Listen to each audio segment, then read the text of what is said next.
더불어민주당 이재명 대표 피습 사건으로 여전히 떠들썩합니다. 관심이 많다 보니 취재하는 사람도 많고요. 또 그러다 보니까 여러 곳에서 많은 얘기들이 쏟아지고 있습니다. 가뜩이나 일상화된 확정 편향으로 확인되지 않은 듣고 싶은 말만 확대 재생산되고 있는 지금 경찰의 당적 비공개 방침까지 더해지면서 하도 여러 말이 많아서 저도 뭐가 뭔지 잘 모르겠습니다. 그래서 모셨습니다. 오늘은 지금까지 논란이 되고 있는 쟁점을 중심으로 한번 짚어볼 텐데요. 손정혜 변호사와 함께합니다. 어서 오십시오. 안녕하세요. 손정혜입니다. 네. 먼저 어제 이재명 대표 피습 사건의 피의자를 도왔다는 70대 남성을 경찰이 지금 조사하고 있습니다.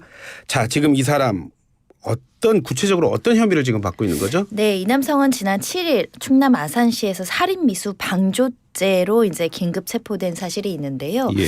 이 경찰은 이 김 씨가 이 대표를 대상으로 범행을 저지를 것을 알고도 도와주려고 했다. 그러니까 범행을 용이하게 도와주었다라고 방조죄를 적용을 했는데요. 구체적인 내용은 그 언론 보도를 통해서 일부 알려진 8쪽짜리 뭐 변명문이라고 보도가 되기도 하고 남기는 말 이렇게 남겼다라고 해서 예. 이 사람의 어떤 범행 동기나 본인이 이제 대중에게 하고 싶은 말을 남긴 글을 가지고 어디로 이제 발송해 주기로 약속을 했다. 이게 이제 방조 혐의가 된다라는 것이고요. 이 70대 남성은 일단 내가 이 사람이 이 대표를 공격할지는 몰랐다라고 이제 부인하고 있지만 예. 또 수사기관에서는 알고도 이것을 도왔다라고 보고 있는 상황입니다.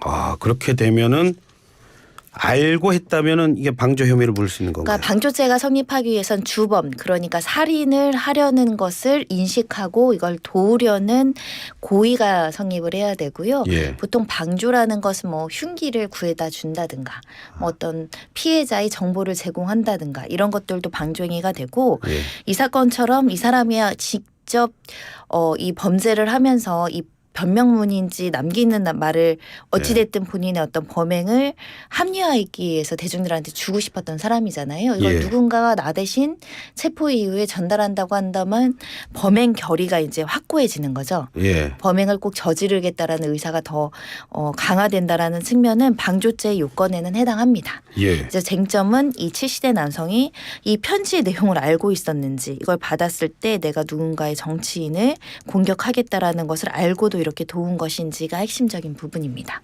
예.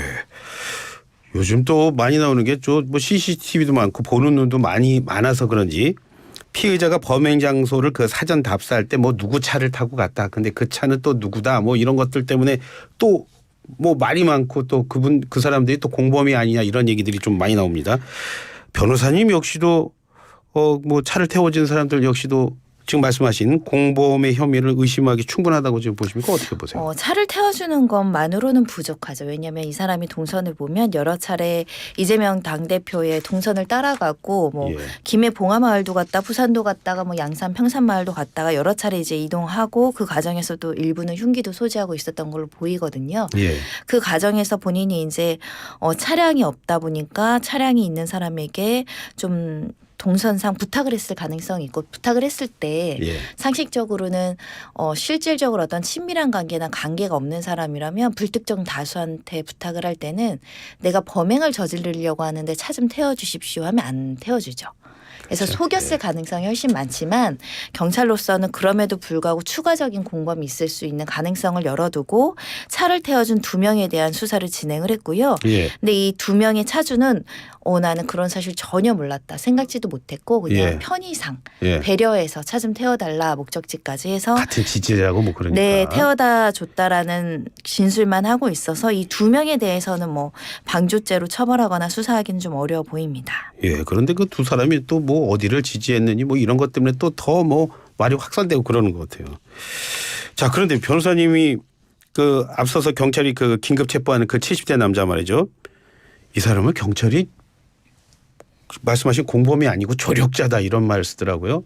저도 사회부 취재를 꽤 오래 했는데 사실은 조력자란 말은 많이 들어보질 않았거든요. 이게 공범이랑 조력자랑 다른 겁니까? 아니면 새로운 뭐 법률 용어가 생긴 겁니까? 조력자는 사실상 법률 용어는 아니고 일반 사회에서 쓸 수 있는 단어이긴 한데요. 범행을 도왔다.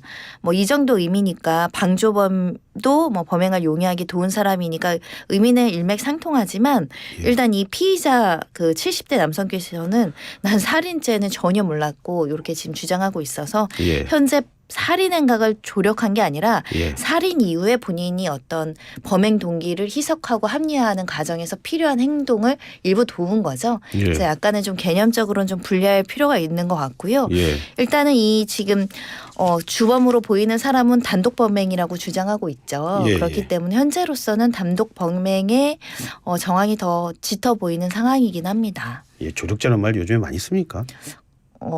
거의 안 쓴다고 봐야겠죠. 네. 예. 그리고 무엇을 조력했는지가 현재로서는 조금 불분명하긴 합니다. 예. 경찰이 이르면은 오후에 해당 피의자를요, 피의자의 그 신상 정보 공개 여부를 결정한다고 했습니다.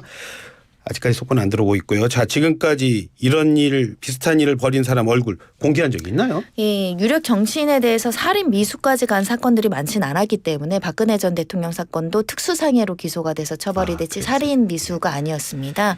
그래서 전례는 많지 않지만 살인죄 같은 경우는 워낙 범죄의 중대성과 잔인성이 인정이 되고 이 사람 같은 경우는 현장에서 체포돼서 100% 유죄가 가능할 정도의 증거가 지금 마련되어 있기 때문에 예. 신상 정보 공개 대상이 되고 또 공공의 이익이나 알 권리 차원에서 공개될 가능성이 굉장히 높아 보이는 상황이고요. 특히 이 사건 같은 경우는 우리 사회에 경각심을 주는 게 우리 사회가 사실 정치적으로 좀 극단으로 많이 더 악화되는 측면이 있거든요. 그런 예. 측면에서는 어떤 정치적인 신념, 잘못된 신념으로 타인을 공격하는 게 굉장히 중대한 범죄가 될 수 있다. 이걸 좀 사회에 알리는 차원에서도 공개 결정되지 않을까 예상하고 있습니다. 개인적으로는 어떻게 보세요?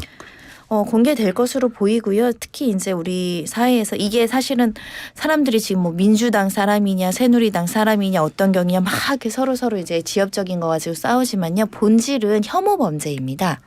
그러니까 혐오인데 대상이 정치인인 거죠. 자기는 이제 정치인들의 행각이나 어떤 다른 정치적인 집단에 대해서 혐오나 적개심을 갖고 있으니 그 대표는 되는 사람을 저격하거나 어떻게 보면 공격 행위를 한 거거든요. 예. 우리 사회에 정치 혐오 현상 굉장히 많습니다. 타인을 수용하거나 공감하지 않고 무조건적으로 반대하거나 적대시하는 경향들이 조금 생기고 있는데 뭐 정치적 가행 현상이라기도 하고 혐오 표현이라고도 하는데 그런 혐오적인 감정이 이렇게 범죄까지 이르는 사건이다. 저는 본질은 그렇게 봐야 된다고 생각하고요. 예. 그러니까 지금 야당 대표뿐만 아니라 유력 정치인들 모두 다 혐오의 대상이 될 수 있는 거죠.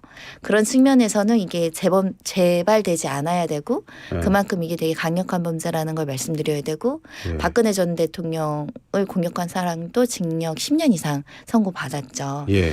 그런 측면에서는 그것도 되게 옛날 얘기입니다. 그러니까 지금 수준으로는 더 높은 형량이 나올 수도 있는 사건이죠. 예. 그러니까 범죄만을 놓고 봤을 땐 이 사람은 그냥 혐오 범죄를 한 사람이고 그게 어떤 사람은 여성이 되고 어떤 사람은 뭐 노인이 되고 어떤 사람은 또 종교인이 되는데 이 사람은 그 대상이 정치인이었을 뿐이었습니다. 정치인이었습니다. 네. 예. 자, 그렇게 말씀하시는데도 불구하고 지금 피해자가 무슨 당원이냐 또 이게 또 특히 정치 유튜버들을 중심으로 해서 정말 많거든요. 그런데 경찰에서는 딱 잘라 말했습니다. 당정만은 공개하지 않겠다. 이건 왜 그런 거죠? 이게 정당법에 명시적인 규정이 있어서인데요. 수사기관이 법원이 발부한 영장에 의해서 이 당원 명부나 이 사람이 무슨 정당인이었는지 정보를 취득했다고 하더라도 이것을 외부에 공개하는 걸 금지하는 조항이 명문화되어 있거든요. 예. 이 내용의 기본 취지는 사실은 어떤 사람이 잘못을 저질렀는데 그 사람이 어떤 정치적인 성향을 가지고 있다는 이유만으로 차별받거나 정부로부터 압박받을 수 있잖아요. 그렇기 예. 때문에 그 사람의 정치적인 성향은 개인의 비밀로서 본인이 공개하지 않고서는 철저하게 보호하겠다는 게 그 조항의 의미라고 해석하면 됩니다. 예. 우리가 차별금지 조항이 항상 정치적인 성향이 있잖아요. 예. 그러니까 뭐 예를 들면 공산당이면 공산당을 반대하는 정치 성향을 어느 누구도 공개해서는 안 되는 것과 마찬가지로 예. 그래서 그건 아주 극심히 보호해야 되는 개인정보이기 때문에 경찰이 좀 공개하는 걸 어려워하고 부담스러워한다. 예. 그러니까 요거는 원칙적으로는 금지된 거니까 공개를 하려면 위법성이 조각될 만한 어떤 공적인 이익이 현저히 높아야 되거든요. 예. 근데 첫 번째는 그럼 피의자가 동의하면 공개할 수도 있어 보여요. 근데 예. 이제 그리고 일부 보도도 나갔어요. 예. 그러니까 그런 여러 가지 사정이 있지 않고서는 굳이 위험 부담을 가지지 않을 것 같고요. 예. 유사 사례에서도 어떤 사람이 큰 잘못을 저지르는데 저 사람 정치 성향 뭐야? 예. 그럼 이 사람은 무슨 당 사람이라서 이런 범죄를 저질러 이게 편견을 조장할 수가 있잖아요. 예. 그러니까 조금 이 사건과는 별개로 그 당원 명부라든가 당적을 공개하는 것은 신중히 하는 게 맞습니다. 예. 근데 좀 얘기가 좀 달라 보입니다. 케이스가. 네, 근데 이 사람은 분명히 동기가 정치적인 어떤 신념이나 잘못된 어떤 어떻게 보면 왜곡된 정치적인 몰입도 때문에 발생한 거니까 이제 양 당에서는 서로 이제 그 사람의 당적을 유리하게 정치적으로 주장할 수도 있는 거겠죠. 이 사건만 놓고 보겠습니다. 변호사님 보셨을 때 경찰이 이렇게 비공개를 딱 잘라서 결정한 거는 옳은 결정이라고 보십니까? 그냥 보수적으로 판단한 것 같습니다. 근데 이미 보도를 통해서 어느 정도 정보가 알려지고 있어서 뭐 그게 크게 다르지 않는 한 그게 추측적인 보도나 오보가 아닌 이상 경찰이 이미 공개된 마당이라서 공공의 이익으로 일부 공개하는 것도 맞긴 할 것 같은데요. 뭐 예. 검찰이랑 협의한다고 하니까 지켜봐야 될 것 같습니다. 예. 그런데 지금 말씀하신 대로요, 변호사님. 이게 뭐 언론을 통해서 어느 정도 좀 나왔다. 이 사람이 당적이 나왔다는 얘기도 있고 또 아까 말씀하신 이 변명문이라고 하나요? 그 내용도 좀 언론을 통해서 이렇게 나왔다고 이런 식으로 얘기를 하는데 조력자라는 분의 동선도 뭐 어느 정도 이렇게 알려졌다, 전해졌다는 얘기로 나오고요. 이렇게 그 조금씩 흘러나온 얘기를 이렇게 짜깁게 해서 이렇게 모아지니까 그것들 때문에 더 이렇게 혼란이 야기되거나 그렇다고 보지는 않으세요. 근데 워낙에 대국민적인 관심사가 있는 사건이니까 알 권리 차원에선 주요 핵심 피의 사실이 그 언론을 통해서 공개될 수밖에 없는 상황이고 또 주변의 목격자나 이런 것들을 목격한 사람들이 있으니까 다양한 정보들이 나오고 있는데요. 예. 사실 경찰 수사 사건 공보에 관한 규칙이 있습니다. 규칙대로라면 크게 문제가 없고요. 예. 이 규칙은 이 피의 사실 공표를 원칙적으로 금지하지만 예. 이 신속한 검거라든가 증거 확보의 필요성이 있거나 국민의 피해 방지 그리고 오보나 추측성 보도를 방지하기 위한 목적으로는 일부 피의 사실을 공개할 수 있다 이렇게 되어 있어서 예. 아마 그런 차원에서 핵심 피의 사실을 이제 공개하는 것으로 보입니다. 그렇기 때문에 또 여러 많이 나오고 또 아까 말씀드린 확증 편향도 있고 그래서 언론이 참 욕을 또 많이 먹을 수밖에 없는 상황이거든요. 네, 언론도 그렇고 이제 자극적인 유튜브 방송들이 훨씬 더 이제 이런 뭐 확증 편향, 정치적 혐오, 차별 조장 이거를 더 강화시키는 게 아닐까라는 생각이 좀 들어요. 예. 사실은 기본적으로는 생명 경시 풍조랑 또 맞닿아 있는 것 같습니다. 사람이 생명을 잃을 뻔한 엄청난 사건이잖아요. 네. 결국은 그게 누구가 됐든. 예. 그러면 이 사건을 다룰 땐 좀 신중하게 보도를 해야 되는데 이 정치인들 사건이고 뭐 정치적인 사건이라고 해석을 하면 좀 가십성거리를 삼다거나 그 자체를 이제 조롱을 한다거나 예. 그리고 그것을 다른 정치적인 의도를 개입을 해서 조금 사건을 다른 방향으로 흔다거나 이런 흐름들이 있어서 결국 예. 우리 사회에서 좋은 건 아니죠. 정치 문제만 개입되면 합리적인 토론이 안 된다. 이게 예. 정치 가행 현상이라고 저는 생각하거든요. 예. 그래서 합리성을 잃은 주장도 많이 눈에 보입니다. 경찰이 뭐 공식 브리핑을 조금 해주면은 좀 이런 문제 떨어지지 않을까요? 아마 신상 공개 결정하면서 어느 예. 정도는 정리된 팩트가 나오지 않을까 싶습니다. 좀 기다려봐야 하겠습니다. 자, 그런데도 민주당에서 무슨 말을 하냐면요. 경찰이 지금 선택적이고 선별적인 정보를 무작위로 유출한다라는 말을 하고 있거든요.